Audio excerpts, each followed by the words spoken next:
नमस्ते। आज के इस एक्सप्लेनर में हम बात करने वाले हैं भारतीय राजनीति के सबसे दिलचस्प और पावरफुल कॉन्सेप्ट्स में से एक के बारे में।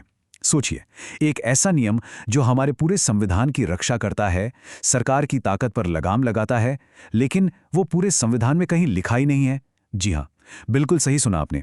हम बात कर रहे हैं बेसिक स्ट्रक्चर यानी मूल ढांचे के सिद्धांत की। एक ऐसी अदृश्य ढाल जिसने संसदीय शक्तियों की एक पक्की सीमा तय कर दी है। तो सवाल ये उठता है कि जो चीज़ कहीं लिखी ही नहीं है, वो आखिर देश का सबसे बड़ा और ताकतवर कानूनी सिद्धांत बन कैसे गई? मतलब सुनने में थोड़ा अजीब लगता है ना? आखिर सुप्रीम कोर्ट ने संसद की असीमित शक्तियों के सामने ये अदृश्य दीवार खड़ी कैसे कर दी? तो चलिए इतिहास के पन्नों में चलते हैं और न्यायपालिका और सरकार के बीच चली इस जबरदस्त रस्साकशी को समझते हैं। लेकिन आगे बढ़ने से पहले इस मूल ढांचे वाले कॉन्सेप्ट को ना एक बहुत ही मजेदार उदाहरण से समझते हैं। एक इंसान के शरीर की कल्पना कीजिए। उसका अपना एक बेसिक स्ट्रक्चर है, राइट? एक सिर, दो हाथ, दो पैर। अब अगर कोई बालों का रंग बदल ले तो चलेगा, कोई प्रॉब्लम नहीं है। लेकिन क्या आप इंसान का सिर काटकर वहां शेन का सिर लगा सकते हैं या पीछे एक पूंछ जोड़ सकते हैं? बिल्कुल नहीं, क्योंकि ऐसा करने से वो इंसान इंसान रहेगा ही नहीं, उसकी मूल पहचान ही खत्म हो जाएगी। बस यही लॉजिक हमारे संविधान पर भी लागू होता है। आप इसमें बदलाव कर सकते हैं, अमेंडमेंट्स ला सकते हैं, लेकिन इसका जो वो स्केलेटन है, जो इसकी आत्मा है, उसे आप नष्ट नहीं कर सकते। अब समझते हैं कि ये पूरी कहानी शुरू कहाँ से हुई। आज़ादी के ठीक बाद के भारत में चलते हैं, जहां भूमि सुधार यानी लैंड रिफॉर्म्स और संपत्ति के अधिकार के बीच एक जबरदस्त टकराव शुरू हो गया था। देखिए, आज़ादी के तुरंत बाद हमारे सामने एक बहुत बड़ी चुनौती थी, जमींदारी प्रथा। कुछ मुट्ठीभर लोगों के पास हजारों एकड़ जमीन थी और बाकी बेचारी जनता गरीबी में जी रही थी। तो एक कल्याणकारी राज्य बनाने के लिए सरकार लैंड रिफॉर्म्स लेकर आई। इरादा तो अच्छा था, लेकिन ये कानून नागरिकों के संपत्ति के मौलिक अधिकार से टकरा गए। जब अदालतों ने इन कानूनों पर रोक लगाना शुरू किया तो एक बहुत ही इंटरेस्टिंग लैटिन सिद्धांत सामने आया, डॉक्ट्रिन ऑफ कलरेबल लेजिस्लेशन। आसान भाषा में कहूं तो जो काम आप सीधे दरवाजे से नहीं कर सकते, वो आप घुमा फिराकर खिड़की से भी नहीं कर सकते।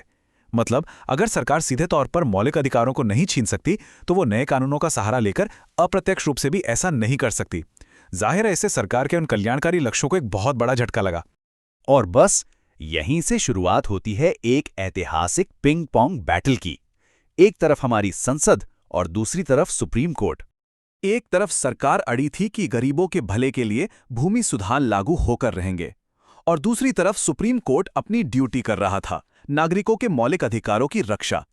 ये कोई छोटा मोटा टकराव नहीं था, ये पूरे 20 सालों तक चला एक हाई वोल्टेज ड्रामा था। 1951 के पहले संविधान संशोधन से ये कहानी शुरू होती है। फिर आता है 1967 का मशहूर गोलकनाथ केस, जहां कोर्ट एकदम आक्रामक मोड में आ गया। सरकार ने भी पीछे न हटते हुए 1971 में 24वां संशोधन ला दिया, और आखिरकार ये पूरी लड़ाई पहुंचती है 1973 के उस ऐतिहासिक केशवानंद भारती केस तक। लेकिन थोड़ा पीछे चलते हैं। 1951 में अदालतों के फैसलों से परेशान होकर सरकार जो पहला अमेंडमेंट लाई थी ना, उसने एक बड़ी ही अनोखी चीज को जन्म दिया, नवीं अनुसूची यानी 9th शेड्यूल। इसे आप भारतीय संविधान का एक ब्लैक होल समझ लीजिए। सरकार ने क्या किया, उन्होंने तय किया कि जो भी भूमि सुधार कानून इस नवी अनुसूची में डाल दिए जाएंगे, उन पर अदालतें कोई जुडिशियल रिव्यू कर ही नहीं सकेंगी। मतलब एक बार कोई कानून इस ब्लैक होल में गया तो वो सुप्रीम कोर्ट की पहुंच से बिल्कुल गायब। तो ये पूरा मामला ना एक्शन और रिएक्शन का एक लूप बन गया था। स्टेप 1, सरकार ने फर्स्ट अमेंडमेंट लाकर कानूनों को इस 9th शेड्यूल में सेव कर दिया। स्टेप 2, सालों बाद 1967 के गोलकनाथ केस में सुप्रीम कोर्ट ने जबरदस्त पलटवार किया और कह दिया कि भाई मौलिक अधिकार एकदम पवित्र हैं, संसद उन्हें छू तक नहीं सकती। फिर स्टेप 3, सरकार कहां चुप बैठने वाली थी, उन्होंने 24वां अमेंडमेंट पास कर दिया और ऐलान कर दिया कि संसद के पास संविधान के किसी भी हिस्से को बदलने की असीमित पावर है। लिटरली ये स्कोर बोर्ड हर कुछ सालों में बदल रहा था। और फिर आता है इस पूरी कहानी का क्लाइमैक्स, साल 1973, केशवानंद भारती केस। ये भारतीय न्यायिक इतिहास का वो टर्निंग पॉइंट है जहां आज तक की सबसे बड़ी, जी हां, 13 जजों की बेंच बैठी। हुआ यूं था कि केरल सरकार के एक लैंड रिफॉर्म एक्ट की वजह से एक धार्मिक मठ के प्रमुख केशवानंद भारती जी की संपत्ति पर असर पड़ रहा था। वो इसे अपने अधिकारों का उल्लंघन मानते हुए सीधे सुप्रीम कोर्ट पहुंच गए। अब उन 13 जजों के बेंच ने जो फैसला सुनाया, उसने सरकार को एक ऐसी गुगली फेंकी कि सब हैरान रह गए। कोर्ट ने मान लिया कि हाँ, संसद के पास संविधान में संशोधन करने की पावर है, वो मौलिक अधिकारों को भी बदल सकते हैं। लेकिन, और ये एक बहुत बड़ा लेकिन था, वो संविधान के बेसिक स्ट्रक्चर को नष्ट नहीं कर सकते। कोर्ट ने साफ कर दिया कि अमेंडमेंट करने का मतलब संविधान को पूरी तरह से दोबारा लिखना नहीं होता। और इसी के साथ बिना कहीं लिखे ही मूल ढांचे का ये चमत्कारी सिद्धांत पैदा हो गया। लेकिन क्या आपको लगता है कि कहानी यहाँ खत्म हो गई? बिल्कुल नहीं। असली परीक्षा तो अब शुरू होने वाली थी, जब सरकार ने इस नई लक्ष्मण रेखा को लांघने की कोशिश की। सरकार ने तुरंत इस नए बेसिक स्ट्रक्चर वाले रूल को टेस्ट करना शुरू कर दिया। वो लेकर आया 39th और 42nd संविधान संशोधन। 39th में संशोधन में तो ये तक कोशिश की गई कि प्रधानमंत्री के चुनाव को कोर्ट में चैलेंज ही ना किया जा सके, और 42nd में तो लिटरली ये लिख दिया गया कि संसद की संशोधन शक्ति की कोई सीमा ही नहीं है, मतलब एब्सोल्यूट पावर। लेकिन सुप्रीम कोर्ट भी कहां पीछे हटने वाला था। उन्होंने इंदिरा गांधी केस और फिर मिनर्वा मिल्स केस में इन दोनों ही कोशिशों को ये कहकर स्ट्राइक डाउन कर दिया कि ये तो संविधान के मूल ढांचे का सीधा सीधा उल्लंघन है। इनमें से 1980 का जो मिनर्वा मिल्स केस है ना, वो बहुत अहम है। इसमें सुप्रीम कोर्ट ने एक बहुत ही गहरी बात कही।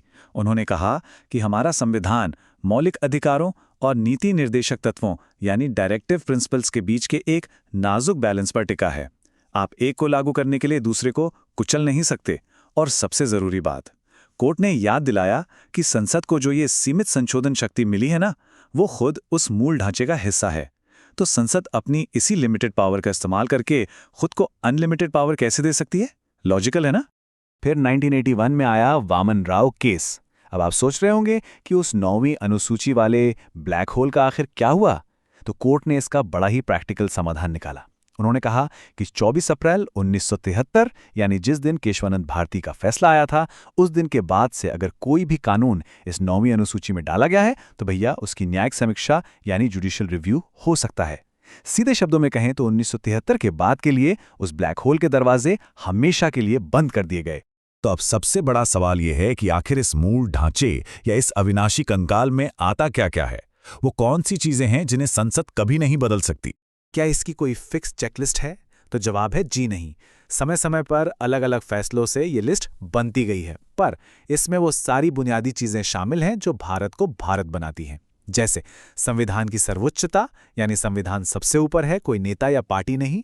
इसके अलावा सेक्युलरिज्म, शक्तियों का बंटवारा, federalism, rule of law, judicial review और आज़ाद और निष्पक्ष चुनाव। अगर कल को कोई भी कानून इन चीजों को जरा सा भी नुकसान पहुंचाने की कोशिश करता है तो उसे तुरंत रद्द कर दिया जाएगा।